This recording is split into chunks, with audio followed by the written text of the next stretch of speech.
Welcome back to civil tech. അപ്പോൾ നമ്മൾ ഇന്നിന് നോക്കാൻ പോകുന്ന മൊഡ്യൂൾ 1 അടുത്ത തിയറി പോർഷനാണ് total pressure and centre of pressure. അപ്പോൾ ടോട്ടൽ പ്രഷറും സെൻറ്റർ ഓഫ് പ്രഷറും അറിയുന്നതിന് മുന്നേ തന്നെ നമ്മൾ ബേസിക് ആയിട്ടൊരു കാര്യം അറിയേണ്ടതെന്ന് വെച്ചാൽ, ഒരു സ്റ്റാറ്റിക് ഫ്ലൂയിഡിൽ ഇപ്പോൾ ഒരു ബോഡി ഇമേഴ്സ് ചെയ്ത് വെക്കുകയാണെന്ന് വിചാരിക്കുക. ബോഡി എന്ന് പറയുമ്പോൾ ഇപ്പോൾ ഒരു ചെറിയൊരു വുഡ് പീസൊക്കെ ഇത് ഇമേഴ്സ് ചെയ്യുകയാണെന്ന് വിചാരിക്കാം. ആ ഇമേഴ്സ് ചെയ്യുന്ന സമയത്ത് മെയിനായിട്ട് അതിൽ 2 ഫോഴ്സസ് ആയിരിക്കും ഡെവലപ്പ് ചെയ്യുന്നത്. ഒന്ന്, ആ ബോഡിയുടെ സെൽഫ് വെയ്റ്റ് വെർട്ടിക്കലി ഡൗൺവേർഡ് ആയിട്ട് ആക്ട് ചെയ്യും. അതുപോലെ തന്നെ പ്രഷർ ഫോഴ്സസ് സ്റ്റാറ്റിക് ഫ്ലൂയിഡിൽ തന്നെ പെർപെൻഡിക്കുലർ അല്ലെങ്കിൽ നോർമൽ ഡയറക്ഷനിൽ പ്രഷർ ഫോഴ്സും എക്സേർട്ട് ചെയ്യാറുണ്ട്. ഇതാണ് മെയിനായിട്ടുള്ള 2 forces. When a body is immersed in a static fluid, mainly 2 forces are developed. Self weight of a body acting vertically downward. Second, pressure force exerted by the static fluid perpendicular to the surface we are considered. Okay, then total pressure. Total pressure വേറൊന്നുമല്ല, ഒരു body ഫ്ലൂയിഡിൽ നമ്മൾ immerse ചെയ്ത് വെക്കുകയാണെങ്കിൽ ആ fluid ബോഡിക്ക് കൊടുക്കുന്ന ഒരു പ്രഷറുണ്ട്. So that pressure is known as total pressure. It is defined as the force exerted by the static fluid എവിടെ on a surface which is plain or curve when the fluid comes in contact with the surface. Next centre of pressure. അതിൽ total pressure notate ചെയ്യാൻ F ആണ് use ചെയ്യുന്നത്. Next centre of pressure. Centre of pressure എന്ന് പറഞ്ഞാൽ H star ആണ്. എന്നുവെച്ചാൽ ഇപ്പോൾ പറഞ്ഞ ടോട്ടൽ പ്രഷർ എവിടെയാണോ കോൺസെൻട്രേറ്റ് ചെയ്തിരിക്കുന്നത് ആ ഒരു പോയിന്റിനെയാണ് നമ്മൾ സെൻറ്റർ ഓഫ് പ്രഷർ എന്ന് പറയുന്നത്. It is defined as the point application of the total pressure force.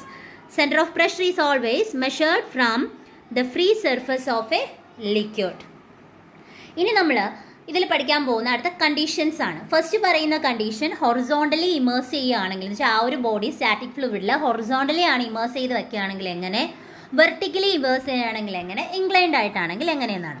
ഇത് ജസ്റ്റ് നിങ്ങളൊന്ന് ഇമാജിൻ ചെയ്താൽ ഒരു പാത്രത്തിൽ വെള്ളം ഇരിക്കുന്നു, അതിൽ നമുക്കൊരു ചെറിയ വുഡ് പീസ് അതിനകത്തോട്ടേക്ക് വീഴാണെന്ന് വിചാരിക്കാം. ആ വീഴുന്ന സമയത്ത് വുഡ് പീസ് ഹൊറിസോണ്ടലി ഇരിക്കുമ്പോൾ എങ്ങനെയായിരിക്കും, വെർട്ടിക്കലി ഇരിക്കുമ്പോൾ എങ്ങനെയായിരിക്കും, ഇൻക്ലൈൻഡ് ആകുമ്പോൾ എങ്ങനെയാണെന്ന് ജസ്റ്റ് നിങ്ങളൊന്ന് ഇമാജിൻ ചെയ്യുക. ഇമാജിൻ ചെയ്യുമ്പോൾ തന്നെ ഏകദേശം പെട്ടെന്ന് നമുക്ക് ഫോർമുലാസ് എല്ലാം സെറ്റ് ആവും. ഫസ്റ്റ് ഞാൻ പറയുന്ന condition, when a body is horizontally immersed. Horizontally ആണ് ബോഡി ഇരിക്കുന്നതെങ്കിൽ ഈ ഒരു സ്റ്റേറ്റിലായിരിക്കും വരുന്നത്. ഹൊറിസോണ്ടലാണ് അതിൻ്റെ എച്ച് നോർമൽ ഹൈറ്റ്, ഫ്രീ സർഫസിൽ നിന്നുള്ള ആ ഒരു വുഡ് പീസിൻ്റെ നോർമൽ ഹൈറ്റ്, അതുപോലെ തന്നെ H bar, H star. Okay, H bar എന്ന് പറഞ്ഞാൽ സെൻറ്റർ ഓഫ് പ്രഷർ ആണ് വരുന്നത്. സെൻറ്റർ ഓഫ് പ്രഷർ എന്ന് പറയുമ്പോൾ ഡിസ്റ്റൻസ് ആണ്, നമ്മുടെ centre of gravity, distance of centre of gravity of the area from free surface of a liquid. Okay, അപ്പോൾ horizontal condition ആണെങ്കിൽ H is equal to H bar is equal to H star ആണ് വരുന്നത്. അതുപോലെ തന്നെ pressure force എന്ന് പറഞ്ഞാൽ total pressure എന്ന് പറഞ്ഞാൽ raw G A H bar ആണ് ഇക്വേഷൻ വരുന്നത്, raw G A H bar. അപ്പോൾ ഹൊറിസോണ്ടൽ കണ്ടീഷൻ ആണെങ്കിൽ നമുക്ക് തരുന്ന ക്വസ്റ്റ്യനിൽ ഹൊറിസോണ്ടൽ ആണ് എന്നൊക്കെ ചോദിക്കും, ഇതിൻ്റെ പ്രോബ്ലം ചോദിക്കാറുണ്ട്. അപ്പോൾ കണ്ടീഷൻസ് അതിൽ എന്തായാലും പറഞ്ഞിരിക്കും. പിന്നെ നമുക്ക് ചെയ്യാൻ പറ്റുന്ന രീതിയിൽ തന്നെ ആയിരിക്കും തരുന്നത് ഡയറക്റ്റ്. പക്ഷേ ഇക്വേഷൻ അറിഞ്ഞിരുന്നാൽ മാത്രമേ പ്രോബ്ലം ചെയ്യാൻ പറ്റത്തുള്ളൂ. അടുത്ത കേസ് എന്ന് പറയുന്നത് ബോഡി ഇമേഴ്സ് ചെയ്തിരിക്കുന്ന വെർട്ടിക്കലി ആണ്. വെർട്ടിക്കലി ബോഡി ഇമേഴ്സ് ചെയ്യുകയാണെങ്കിൽ അതിൻ്റെ എച്ചും എച്ച് ബാർ, എച്ച് സ്റ്റാർ ഈ 3 പോയിന്റ്സും വ്യത്യാസമുണ്ട്. എങ്ങനെയാണ്, എച്ച് വ്യത്യാസമുണ്ട്, അതിൽ എച്ചിൻ്റെ താഴെ ആയിരിക്കും എച്ച് ബാർ, എച്ച് ബാറിൻ്റെ താഴെ ആയിരിക്കും എന്ത് വരുന്നത്, എച്ച് സ്റ്റാർ വരുന്നത്. ഇതിൽ എച്ച് സ്റ്റാർ കണ്ടുപിടിക്കാനായിരിക്കും നമുക്ക് കൂടുതലും ക്വസ്റ്റ്യൻ വരുന്നത്. എച്ച് സ്റ്റാർ കണ്ടുപിടിക്കാനാണെങ്കിൽ ഇതല്ല ഫൈനൽ ഇക്വേഷൻ. നമ്മുടെ ഫൈനൽ ഇക്വേഷൻ എന്ന് പറഞ്ഞാൽ ഇതാണ്. ഈ ഒരു ഇക്വേഷൻ പഠിച്ചു വയ്ക്കുക, ഈ ബോക്സിൽ കിടക്കുന്ന equation IG by a H bar plus H bar is equal to H star. ഇതാണ് നമ്മുടെ ഫൈനൽ ഇക്വേഷൻ. ഇനി വെർട്ടിക്കലി ഉള്ള കണ്ടീഷൻ്റെയും ടോട്ടൽ പ്രഷർ കണ്ടുപിടിക്കാൻ പറഞ്ഞാൽ എന്ത് തന്നെയാണ് equation, raw G A H bar. Next condition എന്ന് പറയുന്നത് ബോഡി ഇൻക്ലൈൻഡ് ആയിട്ടായിരിക്കും നമ്മൾ ഇമേഴ്സ് ചെയ്യുന്നത്. അപ്പോൾ ഇൻക്ലൈൻഡ് ആയിട്ട് ബോഡി ഇമേഴ്സ് ചെയ്യുന്ന സമയത്ത് അവിടെ വരുന്നത് എച്ച് ബാർ താഴെ, എച്ച് സ്റ്റാർ അതിലും താഴെ ആയിരിക്കും സെൻറ്റർ ഓഫ് ഗ്രാവിറ്റിയുടെ പോയിന്റിനേക്കാളും. അപ്പോൾ ഇവിടുത്തെ എച്ച് സ്റ്റാറിൻ്റെ ഇക്വേഷൻ IG ഇൻക്ലൈൻഡ് ആയതുകൊണ്ട് തന്നെ അവിടെ വരുന്നത് sine square theta by a H bar plus H bar ആണ്. പക്ഷേ ടോട്ടൽ പ്രഷർ സെയിം ഇക്വേഷൻ തന്നെ rho G A H bar ആണ് വരുന്നത്. ഇനി നമ്മൾ പ്രീവിയസ് ഇയറിലെ ക്വസ്റ്റ്യൻ ചോദിച്ചിട്ടുള്ള അല്ലെങ്കിൽ പ്രീവിയസ് ഇയർ ചോദിച്ചിട്ടുള്ള ഒരു ക്വസ്റ്റ്യൻ ആണ് നമ്മളിനി വർക്കൗട്ട് ചെയ്യാൻ പോകുന്നത്. Calculate the total pressure on A circular plate of diameter 1.5 meter which is placed vertically in water in such a way that the center of the plate is 3 meter below the free surface of water. Find the position of center of pressure also. So ഇങ്ങനെ ഒരു question ചോദിച്ചാൽ total pressure ആണ് നമ്മൾ calculate ചെയ്യേണ്ടത്. എന്താണ് total pressure calculate ചെയ്യണം എന്ന് വെച്ചാൽ എഫ് തന്നിട്ടുണ്ട്. സർക്കുലാർ പ്ലേറ്റ് ആണ്. സർക്കുലാർ പ്ലേറ്റ് എന്ന് തന്നാൽ നമുക്ക് ഉപയോഗം രണ്ടാണ്. ഒന്ന് IG കാൽക്കുലേറ്റ് ചെയ്യാൻ പറ്റും. സർക്കുലാർ ആയതുകൊണ്ട് എങ്ങനെയായിരിക്കും ഇക്വേഷൻ? π/64 × d⁴. അതുപോലെ ഏരിയ കാൽക്കുലേറ്റ് ചെയ്യണം. ഏരിയ കാൽക്കുലേറ്റ് ചെയ്യേണ്ട ഇക്വേഷൻ എന്ന് പറയുന്നത് π/4 × 1.5². ഇനി അടുത്ത് പറയുന്നത് ഡയമീറ്റർ D 1.5 മീറ്റർ ആണ്. വെർട്ടിക്കലാണ് കണ്ടീഷൻ.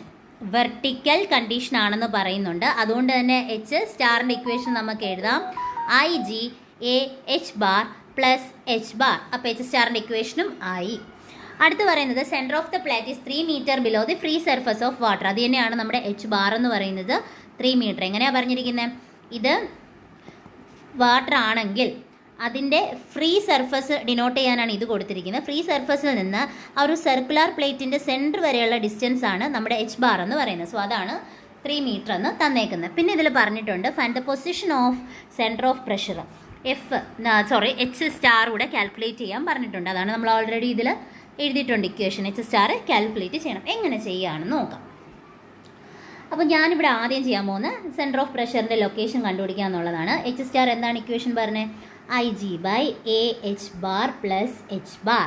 IGയുടെ വാല്യൂ എന്താണ്? π/64 × d². അല്ലേ? d⁴ 1.5/4. അതുപോലെ area π/4 × d² 1.5² H bar 3 plus 3. Okay, നമുക്ക് കാൽക്കുലേറ്റ് ചെയ്യുമ്പോൾ എത്രയാണ് കിട്ടുന്നത് നോക്കാം. നമുക്ക് കിട്ടുന്ന ആൻസർ 3.052 ആണ് കിട്ടുന്നത്. ഓക്കെ, ഏകദേശം ഈ ഒരു വാല്യൂവിൻ്റെ അടുത്തായിരിക്കും നമുക്ക് വരണമെങ്കിൽ എല്ലാവർക്കും ഈ വാല്യൂ തന്നെ ആയിരിക്കും കിട്ടുന്നത്. കറക്റ്റ് ചെയ്യാം. H സ്റ്റാറിൻ്റെ വാല്യൂ കിട്ടി. അപ്പോൾ ഫസ്റ്റ് പോർഷനായി. ഇനി നമ്മൾ ഒരു കാര്യം കൂടെ ക്വസ്റ്റ്യനിൽ പറഞ്ഞിട്ടുണ്ട്. ടോട്ടൽ പ്രഷർ കൂടെ കാൽക്കുലേറ്റ് ചെയ്യണം. F = ρg/AH bar. റോ എത്രയാണ്? 1000 × 9.81 × A എന്ന് പറയുന്നത് π/4 × 1.5² H ബാർ 3. ആൻസർ എത്രയെന്ന് നോക്കാം. ഓക്കെ, നമുക്ക് വരുന്ന ആൻസർ 5.20071 × 10⁴ ആണ് നമുക്ക് കിട്ടുന്ന ആൻസർ. ഓക്കെ, ഫോഴ്സ് ആണ്. അപ്പോൾ അതുകൂടെ നോക്കാം. അപ്പോൾ നമ്മുടെ ആൻസർ എന്ന് പറയുന്നത് എന്താണ്? 5.20071 × 10⁴ ആണ് വരുന്നത്. അപ്പോൾ നമുക്ക് നമ്മുടെ ക്വസ്റ്റ്യനിൽ H സ്റ്റാറും Fഉം കണ്ടുപിടിക്കാനായിരുന്നു ഉണ്ടായിരുന്നത്. അപ്പോൾ ഇത് രണ്ട് ഈസി ആയിട്ട് കണ്ടുപിടിക്കാൻ പറ്റുന്നതാണ്. സിമ്പിൾ ക്വസ്റ്റ്യൻ ആണ്. ഈ സിമ്പിൾ ക്വസ്റ്റ്യൻ ആയതുകൊണ്ട് തന്നെ നമുക്ക് വരാനുള്ള ചാൻസും കൂടുതലാണ്. പെട്ടെന്ന് ചെയ്യുകയും ചെയ്യാം. പക്ഷേ ചെയ്യണമെങ്കിൽ നമ്മൾ ഇക്വേഷൻസ് അറിഞ്ഞിരിക്കണം. അതാണ് മസ്റ്റ്. ഇക്വേഷൻസ് അറിഞ്ഞിരുന്നാലേ നമുക്ക് ചെയ്യാൻ പറ്റത്തുള്ളൂ. ഓക്കെ.